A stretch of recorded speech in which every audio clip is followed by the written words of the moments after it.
So once you'd started doing or finished doing the Tier 1 stuff, had you ran your course with a career in the military? Was there anything else for you to achieve after that? You always feel you want more, you know, and I was very fortunate. You know, unfortunate the world was at frigging war since I joined the regiment in the 90s. You know, we had all the Balkans, we had stuff in Africa, we had stuff in the Middle East, continuous, and as it is today, Afghanistan. You know, it still rolls on, Syria, all this sort of stuff. I was fortunate as a soldier to be involved in all that, all the way through the Balkans, you know, Kosovo, onwards, Macedonia, and also up to Iraq, Afghanistan. So I was involved in all that. So during that time, I did everything from hostage release to people indicted for war crimes, which was probably the best stuff we ever did. You know, capturing people who fucking tortured innocent people, all that sort of stuff. Yeah, and I was fortunate to do all that, not just do it, but actually to lead on most of it in the latter part of my career. So it was amazing. So I did everything, and more than once, you know, combat, trench warfare, the whole thing. And those are the tests that for a soldier, I want to know if I could do it. Could I do it?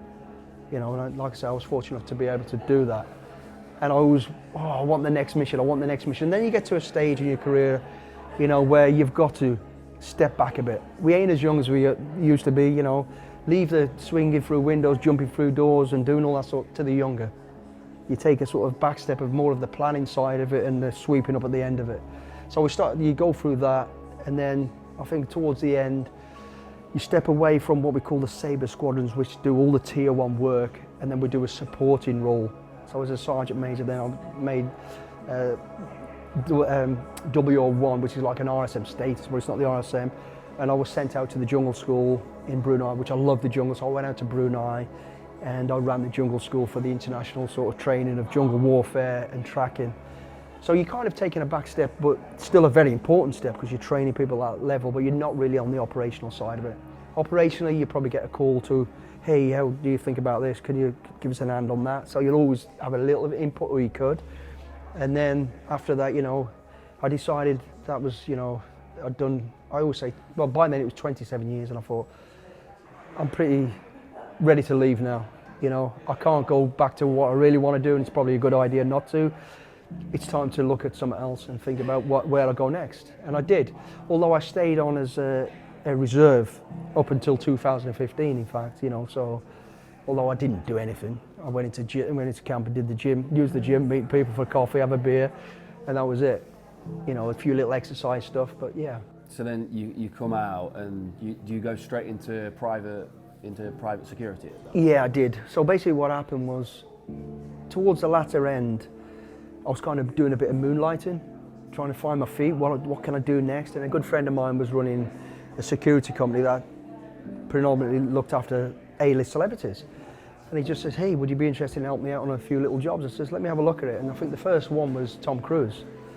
And, you know, I says, yeah, let me see this. And I was actually moonlighting, you know, I had a long weekend off, and I thought, he says, yeah, he's coming into Rome, could you go and take it? No problem. So I did, I jumped on a plane, went over to Rome, met Tom, chatted with him, and it's like I knew him forever. I told him what I wanted to do in terms of security, he told me what he wanted to do, and we had a mutual agreement. He had respect for me for all what I wanted to do, or should have done, there to be paid for, and I knew what he wanted, and it was my job to facilitate that as long as security prevailed. So it was great, it was just a great starting point, and I kind of liked it, I enjoyed it. And what I found was the skill sets that I'd had 20 odd years plus with the military, I just had to relate that to civilian street, you know, and what that really meant was back off a bit. It's not aggressive. The only thing shooting at me now is a camera, not a gun. So back off, calm down, and that was a little bit weird. The other weird bit of it was cameras. You know, we'd spent all my life, which is weird, you know, in the military, you train to get into the SAS. Then when you get into the SAS, you spend the rest of your life denying it. Then all of a sudden you step out of it and you're like, what do I do now? And I was meeting people around the world who supposedly been in the SAS, and none of them had, and I was thinking, hang on a minute, how does this work? So that transition was really awkward. And also a camera being pointed at me, and you can't get away from it. So I found that really difficult, and it took a long while to change from that. I bet, I mean, surreal world, stepping into that. Is there any? I know it's might be private, but is there any like weird stories or anything that's happened while she was with him? I think we had fun, weird stories with all of it in that celebrity world. You know, the first time I met Penelope Cruz and I talk about it, you know, I didn't know who she was. I had no idea. I met Tom and he didn't tell me he was meeting his girlfriend Penelope, and we're about to walk into an hotel and this person came running at me, so I grabbed her around the neck and we fall into the foyer basically. Then we end up in the lift and he goes, "Billy, meet my fiance," and not my fiance, well, his girlfriend, "Meet my girlfriend Penelope." And I went, "Thanks for telling me." Now she's really pissed off with me because her hair's a mess and I've just headlocked her. Yeah, so I mean, we had all that sort of story, you know, funny stories and stuff. And wow, so, and now great friends of yours, a lot of them. Yeah, I mean, like I said, we had a great mutual respect, and what I really loved about all of it, I never had anybody give me really an hard time.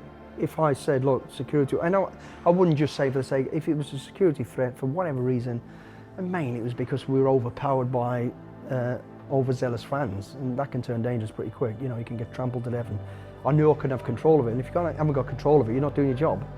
So I felt there was a situation, I'd say, you know, I'd just be very clear and go, "We can't do this, and you want to do it, I'm telling you this is a risk, and I cannot afford, I won't be able to do what I'm supposed to." And every single one went, "Okay, I hear you."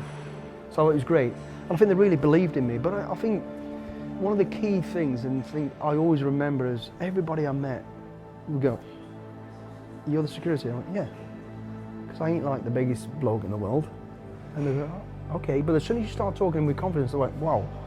Because that's what it's about, confidence and you know, having experience. And there's no substitute for that. You can bullshit as much as you like and everybody can see through it. And as long as you say, "Bam, bam, I've done this, I've done that, this is the threat, this is what we need to do," they're like, "Wow, you know what you're doing."